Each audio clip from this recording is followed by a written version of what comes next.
Dr. Carys Moseley, we've been successful in handing in a letter today to the German embassy.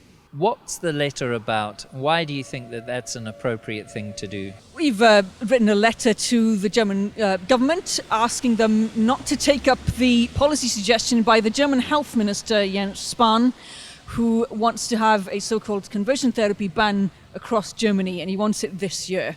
And so we're expressing concern about that and saying that it's going too far, there's no need for it. There are people with unwanted same-sex attraction. There is therapy that's proven to be beneficial to these people when aligned with their values and wishes. And we want the status quo to remain in Germany. So this talk about conversion therapy, what's the purpose of this term, do you think? Well, the purpose of the term is to discredit all ethical talking therapies and counselling involved in helping people diminish same-sex attraction that is unwanted by themselves, and anything that might develop heterosexual potential, as the clinicians say, or even exploring the issues behind the distress with unwanted same-sex attraction.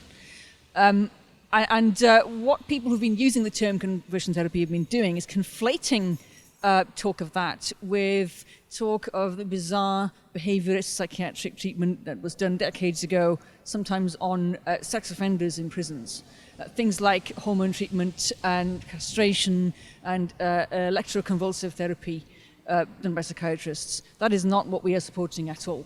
What would you say to church leaders about this issue? Does this have relevance for the Church of Christ today? It most certainly does, because same-sex behavior is not acceptable in the eyes of God, as the Bible shows. And when Paul writes to Corinthians, for example, he talks to them and says, such were some of you used to behave homosexually alongside other sins as well. And there are many people who are Christians who've moved away from homosexual behaviour and with that homosexual attraction.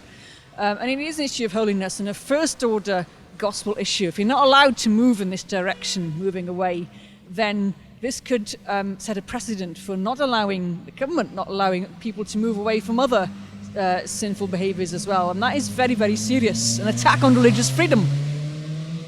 So church leaders need to be mindful, need to wake up. They may not be doing this work themselves, you may not be doing it, but it will set a precedent if there's a ban on this work for other work that you might be doing in your congregation.